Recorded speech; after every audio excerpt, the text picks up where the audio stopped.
What is up, guys? My name's Jordan. I'm back with my old man Howie. Welcome to another episode of the GoToGuys.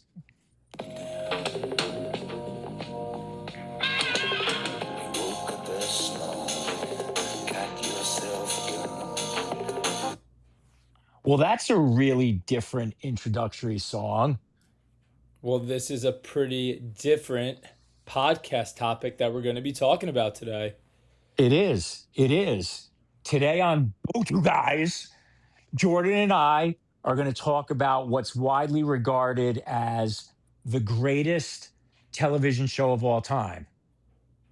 The Sopranos. Yeah. What makes this really interesting is that The Sopranos premiered in 1999, which is actually 3 years before Jordan was born. The show ended in 2007 after a split seven season. And what went on between was a groundbreaking television show that laid the framework for multiple other television shows that came after it. And specifically, what Jordan and I are going to focus on today is whether The Sopranos were more of a comedy or a drama. And one thing you mentioned was the episodes laying the groundwork. For me, like my friends, my era, I know you have probably watched it as well, but Breaking Bad, the Better Call Sauls, the Prison Breaks, they're not exactly the same as The Sopranos, but they all follow a similar path to The Sopranos. And that's Yep. why I think it's regarded as one of the greatest shows, if not the greatest show of all time.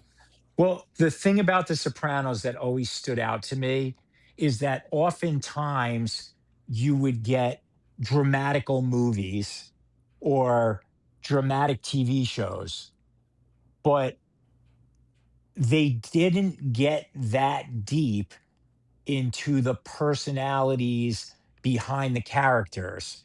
I'll give a perfect example. The movie Heat, which is a bank robbery movie, great movie. Val Kilmer, well, I shouldn't even say Val Kilmer first, Robert De Niro and Al Pacino in one of their first roles together since The Godfather movies together. Val Kilmer, just a fantastic cast. Long movie, almost 3 hours. But one of the things that set that movie apart was the fact that even though it focused on a cop going after a group of bank robbers who were bad guys, right? They're bank robbers. It showed the personal lives behind the characters in the movie. Same thing with The Sopranos. Again, groundbreaking for a TV show. I grew up in an era where if a TV show was a comedy, like Who's the Boss, Family Ties for the most part, some of the other great shows that came out in the 80s, or a show as a drama like a Dallas or Falcon Crest. The Sopranos meshed it all together because you had the mafia guys, Jordan. Yeah, the mafia guy. I thought you were gonna keep on going, but yes, the mafia guys. Then you have the normal people, like, or I guess you can classify them as normal, even though if you watch the show, you probably don't consider them normal. But you have like Tony Soprano, who's the main character, his wife, his family. You see his conflict between making the mafia like and his partners like happy as well as his family, and he finds that inner conflict between good and evil, whether he's talking to his therapist in the show who plays a huge role, or Dr. Malfi. Dr. Melfi, or you know his mafia friends, whether it's Paulie Walnuts. By the way, side note, some of the names in the show are phenomenal, but like Paulie Walnuts, Silvio, Christopher Moltisanti, who happens to be his nephew in the show, but he doesn't treat him like his nephew. He treats him like a mafia partner, another guy in the mob. It's just very, very interesting to see how even from the start of the first episode of the show, where Tony, you see him interacting with animals, ducks in his pool, and he comes off as this gentle, guy. You see him interact with his family. He's just like the typical guy, and similar to Breaking Bad, where you're introduced to Walter White for the first time. He's just a good family guy, no pun intended. But then you see as the show progresses, his conflict, his like mental conflict when he goes to the therapist, or when conflicts are presented in front of him, how he like truly reacts. And you Well, know, yeah. Yeah, nobody in this show is normal, is what I would say, in terms of the personalities they exhibit. Because even with like a Carmela, for example, she knows that Tony's in the mob, and she knows that he makes his living illegally. But at the end of the day, she puts up with it. But to your point, when you talk about the conflict in these characters, and because Tony really is the primary star, the gentleness that he exhibits at times and the empathy that he has for characters, for animals at times, and we'll talk about that a little later, is sort of juxtaposition, Juxtaposed. it's maybe, with his ability to flip his violent temper on a dime and at times assault his mafia. You call them friends, colleagues, associates, whatever you want to call them, lose his temper at his family, whether it's Carmela or AJ, Meadow to a lesser extent. It's a little bit more difficult when it's your daughter, his sister, his mother. It's enough to make your head spin. And that's the beauty of this show, in that it exhibits the crime part of things, but then also the personal part of things. And I think one of the things Jordan and I talked about being a theme for this show, a major theme, is whether The Sopranos is more of a comedy or a drama. And I think we can talk about it, but I think that's also interwoven with this conflict between the mafia lifestyle and the personal lifestyle. Yeah, and I was just gonna bring up an example. I want to like touch on certain episodes where you like see this, but I believe it's the fifth episode in the show, and it's also regarded as I would say a top 10 episode, and definitely hooked me when I first started watching. But it's the college episode where Tony brings Meadow up to visit a college. I think it was in Maine or something.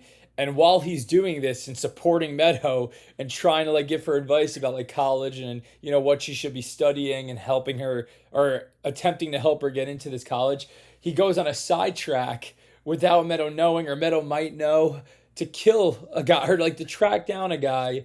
Um, I think his name was like Fabian Petrulio, former member of another family, and he entered witness protection after turning state's evidence, and he's going back and forth. Tony just stumbles upon him, Yeah, right? just stumbles upon him randomly, like in the middle of Maine, because Tony's from New Jersey, obviously, in the middle of Maine, and seeks revenge and tries to kill him. And I'm not gonna like spoil what happened in the episode, but that's the main plot. And you see how Tony goes from like a loving, caring father driving in the car up to college, and then goes on a tangent to attempt to kill this like nerdy guy in the middle of Like nowhere in Maine, one at of like the a motel.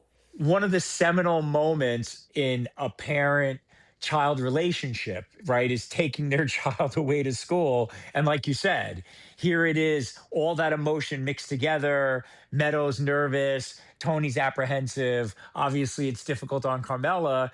And here he is, he can't resist the urge to go after somebody who's tied to the mafia and pursue them in a violent manner.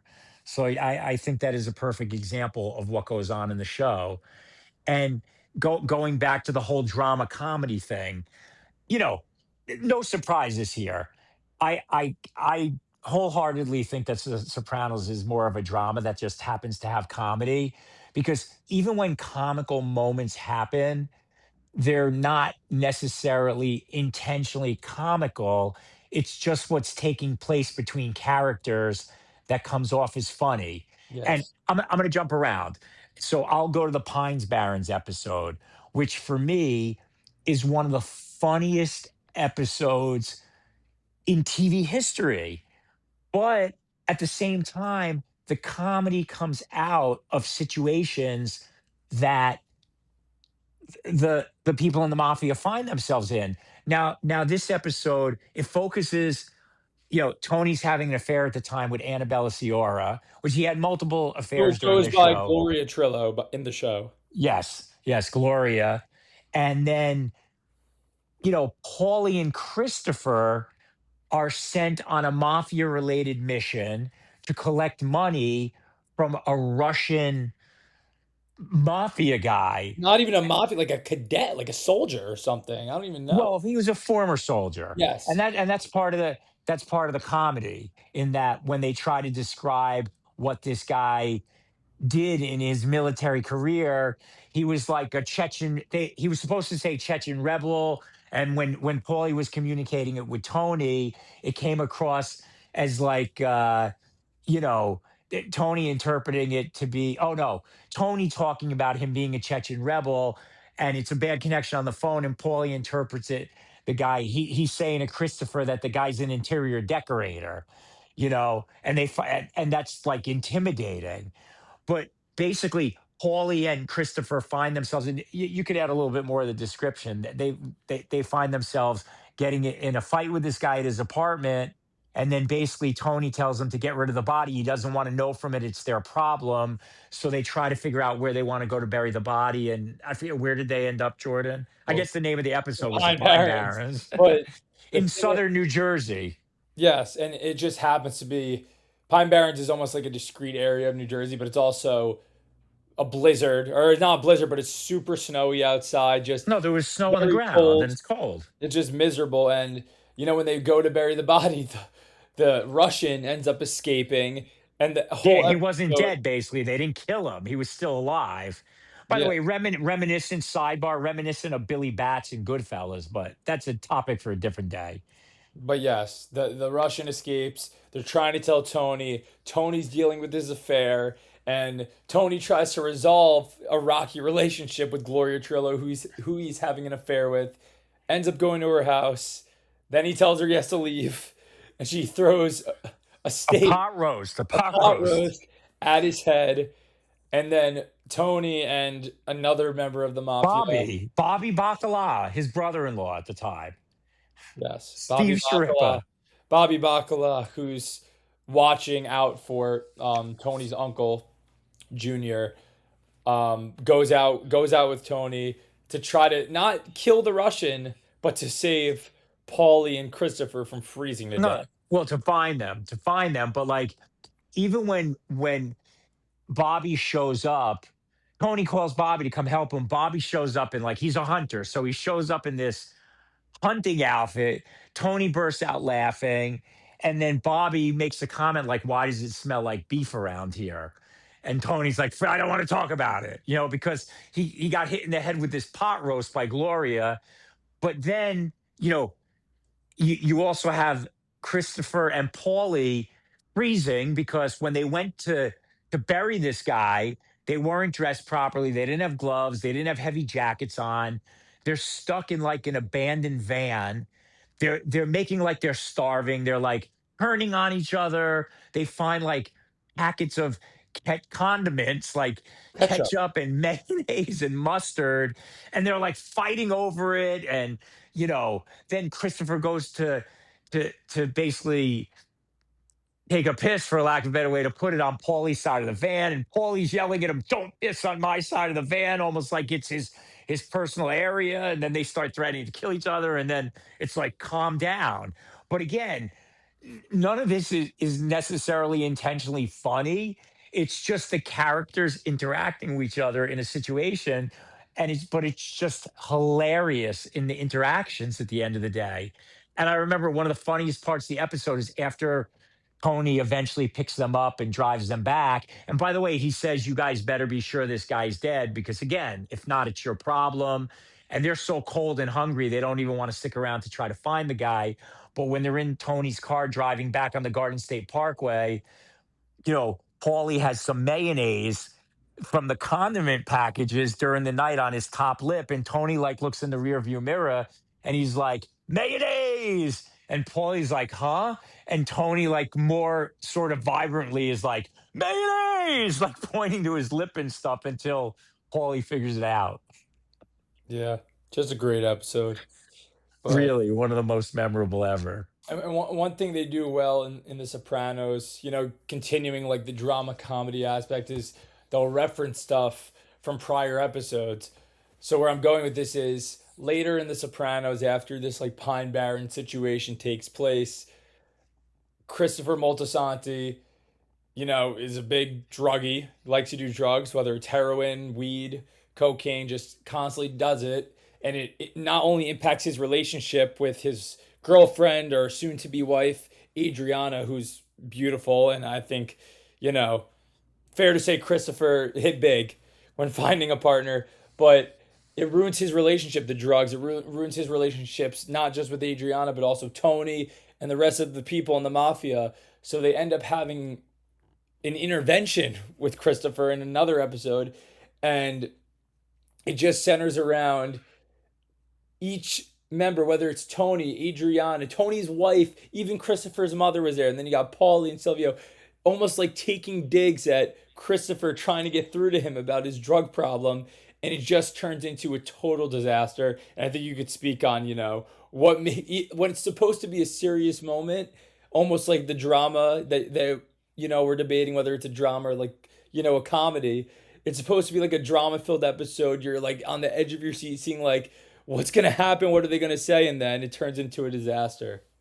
Yeah, the person who's leading the intervention basically asks all the people there in Christopher's life to take turns pointing out his vices. And as Jordan mentioned, it almost becomes like Christopher can't help but take it as personal attacks. So he feels the need to point out all the imperfections in everybody around him. And then just at some level, hilarity ensues, but then sadness because everybody ends up fighting with Christopher. But like some of the examples like Jordan was alluding to is like, you know, Adriana starts to talk about how Christopher can no longer function in the bedroom. And she mentions that Christopher killed her little dog, Cosette. And that just sets everybody off, but especially Tony. And again, Tony goes from the caring relative and crime boss to like, how could you do that to that poor little dog? And Tony alludes to the fact that he knows what it's like to lose pets because again, another episode, but he had a horse and the horse ended up getting killed in a fire. And again, Supposedly. supposedly, and then when Tony's talking, Christopher's just like, oh, there he is, the king.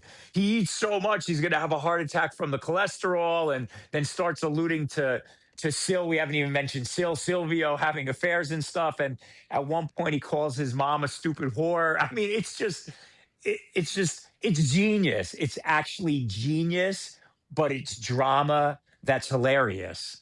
But again, a great scene, Jordan. A great No, no. scene and a great And example. I was gonna say like how it goes back to prior episodes, like Christopher starts retaliating with everyone. He brings up like the incident that Paulie and him agreed not to talk about in the Pine Barrens with like the Russian escaping. Like that's an example that gets brought up, and it's like so quick when it happens. And you're so focused on like what's gonna happen next. It's like the characters in the show don't even realize like what was said. Like Tony was like, "Make sure he's dead, make sure he's dead," and then Christopher just brings it up, and it just keeps on going and going, and just a great No, episode. absolutely. It's just great. But one of the most dramatic ongoing parts of the series is the relationship between Tony and Carmela.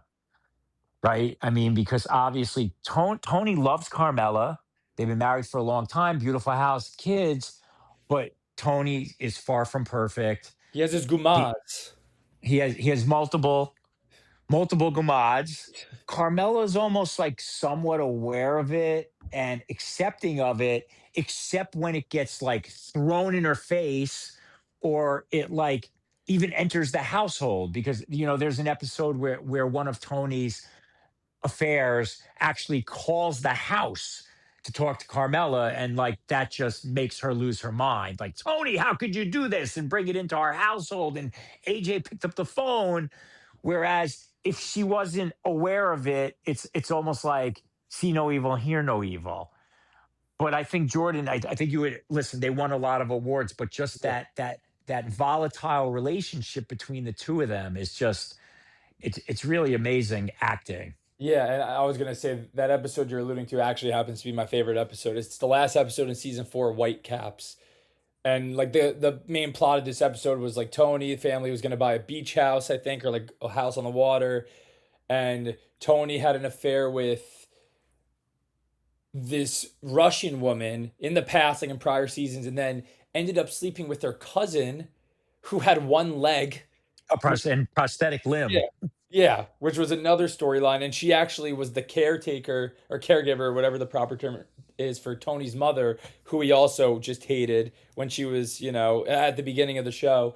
And the first Russian girl calls like the Tony's household, talks to Carmela, says like your husband like slept with me. Then she was like your husband also slept with my cousin, and then Carmela realizes that it's the woman with one leg, and then one thing leads to another, and then Carmela reveals that she like is in love with another one of Tony's comrades, Furio, who's this like Italian mysterious. Comrades. Yeah, I don't even Comrade, know, dude. but long story short, there's just an incredible scene where it's just Tony and Carmela going back and forth, just saying what they dislike about each other. And honestly, I think they both make very valid points, because on one end you have Carmela getting mad at Tony about having these affairs, even though she knew the deal, but having these affairs.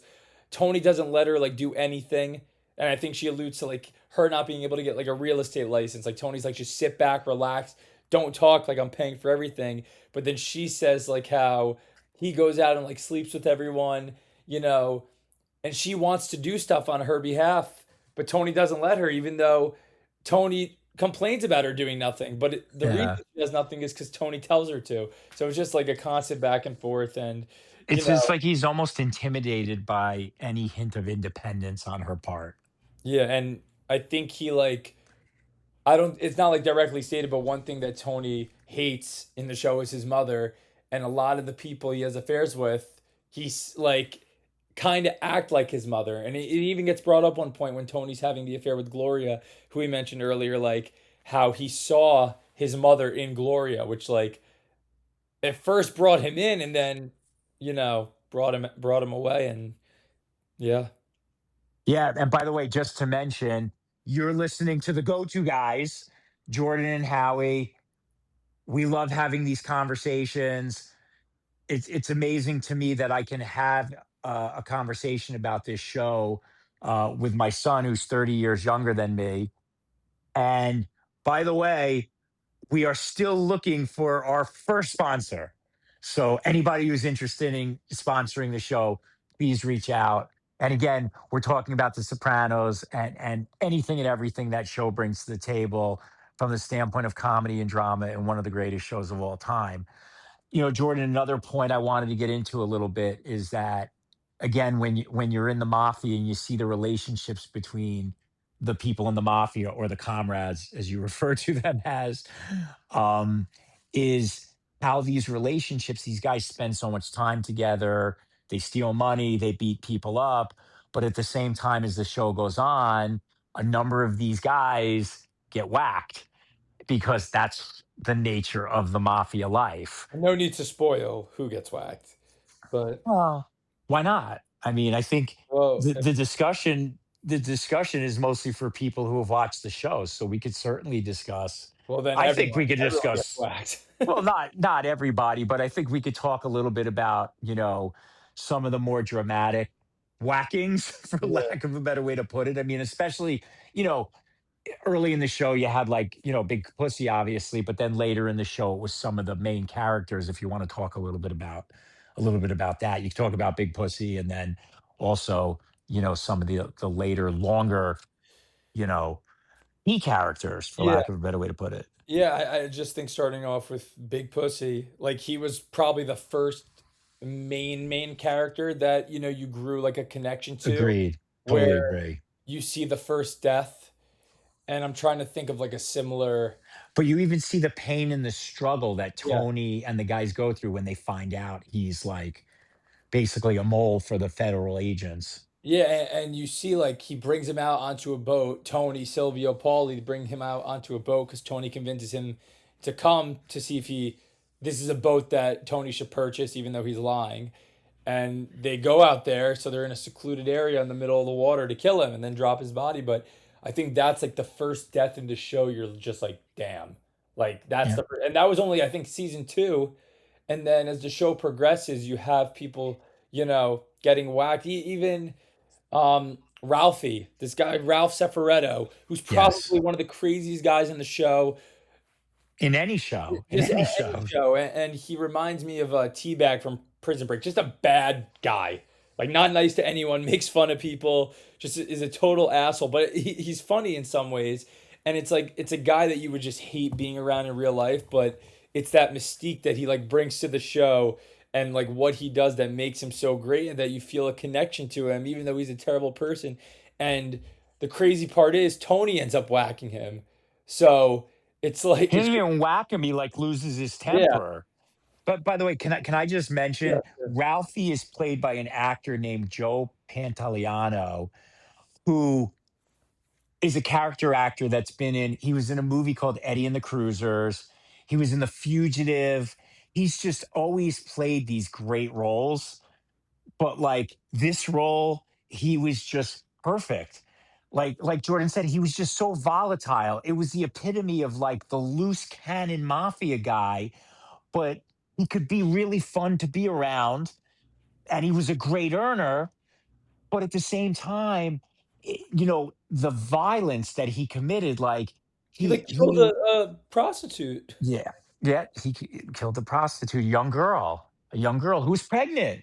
He got her Yeah. pregnant, and he just sort of like, again, similar to Tony, you flip a switch and he would lose his temper about things. And one of the straws that broke the camel back, with Tony losing his temper and killing Ralphie in a fit of rage, was finding out that what Ralphie do with his A horse? yes, that's right. What was the horse's name again? Oh my lucky. Oh god. No, no, no, I know it, but you got to guess it. Oh my god. Don't tell me. Pizza. Oh, pie oh my. Pie oh my. I Pie oh my. was going to say apple, but I don't know where I got lucky it's like from, but name that word. I, and that's yeah. I mean, just a crazy situation. Like Ralphie, and like that's the Well, drama that ensues in the show. It's like these killings are just great. But I was gonna mention, but like you might see like Ralphie dying is obviously like a person dies. It's obviously a big deal. But then Tony whacks him, tells Christopher to come to his house to help dispose of the body. And they were going to do this by like cutting up his body parts and putting them out to waste. And Tony tells Christopher to start cutting him up, and Christopher rips Ralphie's hair off, like a toupee, and just rips his hair off. And we're just like, what the hell is going on? surprising. I can't call that a whacking. To me, a whacking, and maybe this is just the lawyer in me, where you learn about mental intent in law school. To me, a whacking is like when the boss tells a captain, go murder this guy in its Yeah, plan. This is more like Tony just like lost his temper. and I don't choked him. want to curse, but like lost his temper and just instantly killed Ralphie, like involuntary manslaughter, I guess, because of the situation with the horse. And from Ralphie's standpoint, he set the stable on fire, which killed the horse because he wanted to collect the insurance money. And Just like when Tony like found out about that, he was like, "What are you? Why would you do that?" And Ralphie's like, "Come on, he wasn't really good anyway." And it's just, man, it's just genius. The writing is just genius. And then, by the way, with the horse, what was the thing with the horse with the painting? I oh my. think somebody got him a So paint. I don't even know if Tony bought it or someone made it to him as a gift, but there was a picture of or a It painting of was Tony Tony and the and horse. Pyomai. And Tony's like a colonel in it, like a Colonel Sanders, like standing posture up, wearing the like hat or something. No, no, Jordan. I think what actually happened is Tony threw the painting No, I away know. I'm getting because that. he couldn't look at it. And Yeah, then I think Paulie Paulie. took it out of the garbage. But then didn't he have somebody He, touch it up to yeah. make Tony look like a colonel? Well, it was like I don't know, but I think he was a colonel and had the horse, and Tony threw it away. And then Paul's like, he sees like these guys throwing up. Paul's like, "What are you doing? This is like a $30,000 painting." He's like, "Give me that," and he hangs it up in his house. Kind of symbolic because he hangs it up in his house, and it's like at a point in Paulie's house where it's like Tony's looking down on him, almost as like a superior figure or like a god. But then Tony just walks into Paulie's house one time, and it's also, I think, He didn't know it was there. He thought it was thrown away. yeah, and I think that was obviously very funny. Like Tony, like thought the painting was thrown away. He's like, "Why the hell do you have a picture of me up in your house with the horse?" And it was just so random. But I think another point that it kind of, you don't really like see or talk about it, Emphasize. is that Tony, looks at these guys as not even his friends, but like his comrades, like I said before, or just people in the mafia. Some I know, no, comrades. no, It's a Russian term. I know, but I was gonna just say, like, Tony doesn't go to, if you remember, he doesn't go to Paulie's house. He doesn't go to Sylvia's house. He doesn't really go to anyone's house because he's just really in it for himself. He doesn't build these connections with these people. He just looks at them as people that can make him money. And I think that's Y- just a huge part of the show and the conflict that he faces, is that he doesn't really have any true friends. And you could see that at the end of the show when Tony, he's out there trying to survive, trying to avoid getting whacked or killed or whatever word you want to use. He's with these guys that you barely see you barely see these guys in the show at all. Yeah, yeah. It's just survival for him, and doing what's best for him at the end of the day. And I think, like, to your point, like, subconsciously, if he goes to their homes, and he does occasionally. Like, I remember he's busting Christopher's chops in one episode about inviting people over for barbecue and stuff like that because he never does it. I think it's more of like, you want to try to avoid that personal connection, because then there's the emotion that runs along with that. But it's interesting because even though, as you said, his comrades, let's call it, he doesn't want to almost get that close with them. He does have a fondness for certain people in his life that you might consider friends that aren't necessarily in the mafia lifestyle, like Artie Bucco, for example, the chef. Mhm. Like, that's like a longtime friend of his. And I think Tony knew his father and stuff like that. And even Artie finds himself in the middle of these situations where gets in a fight with somebody in the mob, and he puts his hand in like the sauce. And then I think, like, he actually had a crush on Adriana, who was like Christopher's wife, and they're at, like, in the restaurant. He's like, "You better be good to her. You broke my heart." And Tony's like, "You're married. Like, well, like, what are you talking about?" And then, like, Hesh is another character that comes along that I think he has like a little bit of an affection for. It's amazing. We could go on for hours about this. We usually try to keep the shows to a certain length because we're not even like, haven't even spoken about like Johnny Sack, Phil Leotardo. Obviously, there was a comment that Yeah, Ralphie made about Johnny Sack's wife, but like, we could continue to talk The Sopranos on another episode. But you know, there's just a lot to like. yeah. And I was just gonna mention one final point before we end, but you mentioned like Tony being afraid to build those connections with people. And I think one movie that I really enjoy, and I know you enjoyed it, was Bronx Tale, where Sonny, who's in the mafia or the mob or whatever, is looking out for the main character in the movie, Cleforio or whatever his name is. Um, Wait, it's oh my god. What's his name? Collagio or yeah, something, I Claudio, think. they call him C. And by But the way, the actor actually was on The Sopranos at once, but yeah, that's neither here nor there. I was gonna say C asks him, it's a very like famous line, just would you rather be feared or loved? And Sonny, who's like the mob, like scary guy, says feared. And I think that just is embedded similar to the Sopranos in Tony's mind, of that he'd rather be feared than loved, because you can't fake fear. And that's where he gets his power from, is just people, and instilling fear into people. Well, yeah, if people fear you, they're gonna, again, The you're the head of the boss. You're the boss. the So head at of the the end of the table. day, they're gonna pay you, the head of the table, Roman Reigns. Like, the people are working for you. I mean, they're committing crimes to pass the money up, almost like a pyramid type scheme thing. But absolutely. And you know, that show just epitomized Tony living a life where he constantly had to look over his shoulder. And one of the things that was also amazing with the show, as we get, again, we're going to wrap this up, is like, sort of the feeling of tenseness that was created at points in the show, because you were constantly feeling, it's almost like you felt like the characters Yeah. living in the episode, like with the walls closing in.